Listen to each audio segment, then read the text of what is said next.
Pemahaman kita selama ini seolah-olah Nabi Muhammad. Waalaikumsalam warahmatullahi wabarakatuh. Penduduk bumi nggak bisa mungkin karena lagi di jalan sambil dengar atau siapa Ustaz pagi di pencerahannya sangat luar biasa nih pagi nih. Luar biasa nih. Alhamdulillahirabbil alamin. Marifat tentang marifat itu. Jadi gini Tuan. Kemarin kan ada juga sih kawan-kawan bertanya, kadang ada juga kawan-kawan atau orang yang bisa punya makrifat atau semacam pandang. Makrifat itu pandangan ya Tuan ya. Pandangan ya. Makrifat itu tahu atau mengenal. Iya kan? Iya ya. Selama ini kan seolah-olah hanya manusianya yang merasa mengenal Allah, sedang Allahnya tidak bisa mengenal manusia, ya kan? Iya. Kebalik, bertuhan dan beragamanya kebalik. Kenapa? Karena manusia merasa paling wujud daripada wujudullah. Manusia paling merasa hidup daripada hidupnya Allah, ya kan? Iya. Waalaikumsalam warahmatullahi wabarakatuh. Kang ingat mati, salam hormatku, salam santunku selalu buat para sahabat-sahabatku. Monggo.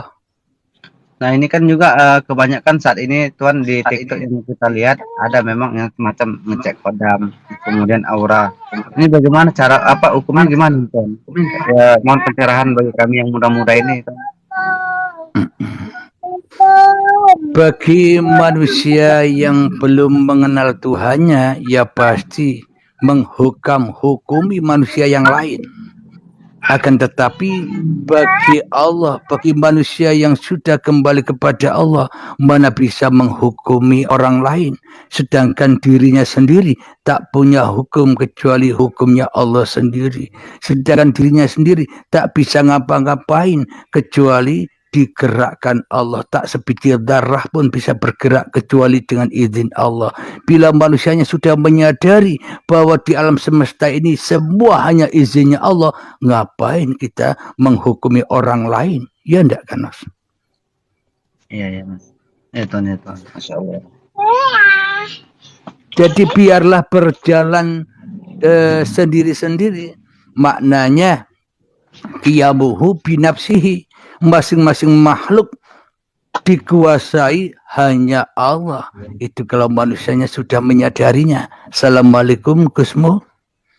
Waalaikumsalam warahmatullahi wabarakatuh. Alhamdulillah. Waalaikumsalam warahmatullahi wabarakatuh. Para sahabat-sahabatku, monggo apa pendapatnya ditambahkan.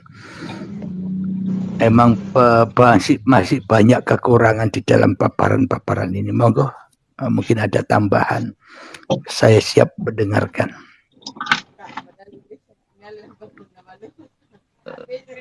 Assalamualaikum Bang Abdul Hamid nggih.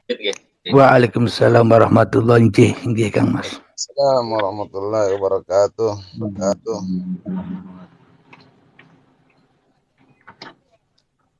Saya mau bertanya juga sedikit ini, Mbah. Alhamdulillah, on cam ya. Silakan on cam.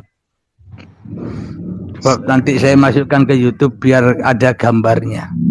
Monggo, apa yang ditanyakan, banyak sahabat-sahabat yang mumpuni ini di sini.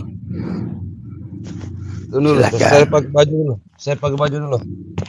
Iya.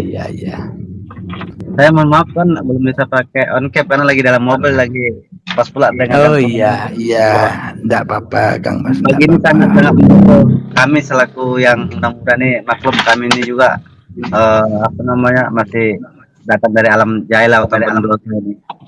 Lagi memperbaikan diri. Iya.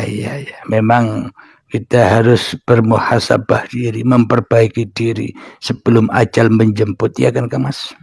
Ya. Alhamdulillah. Gusmu. Ayo silakan. Ada pertanyaan apa? Silakan.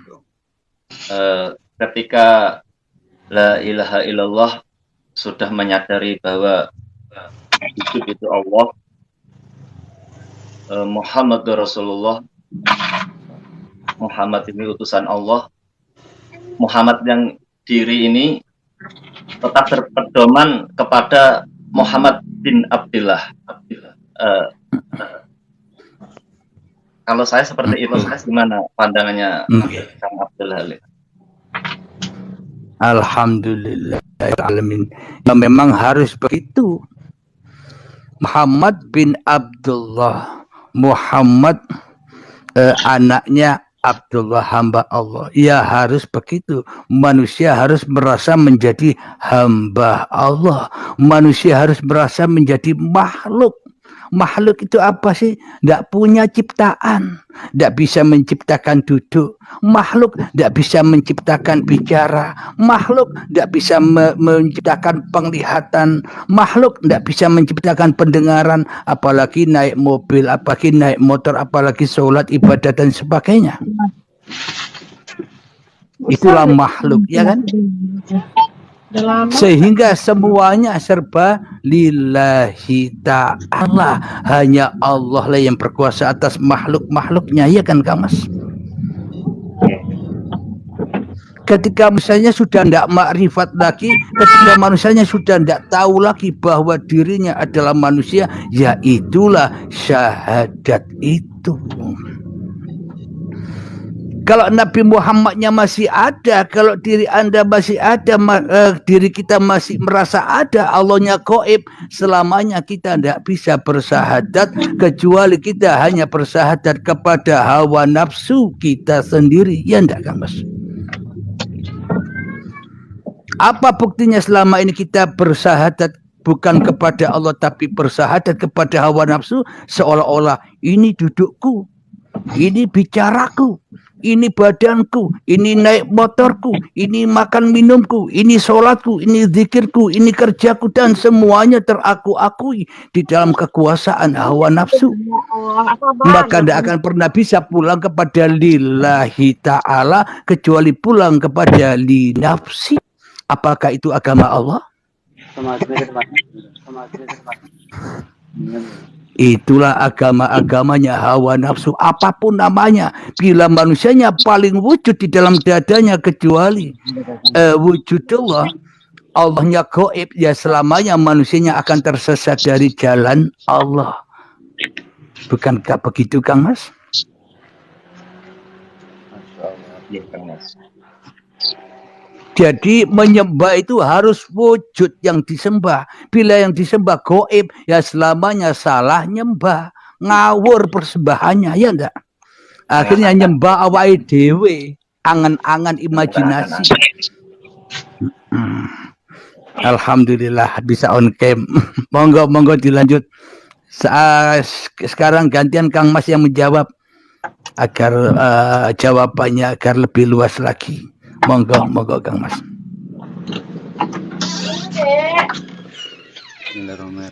Begini Mas, ada juga pengalaman saya ini begini Mas.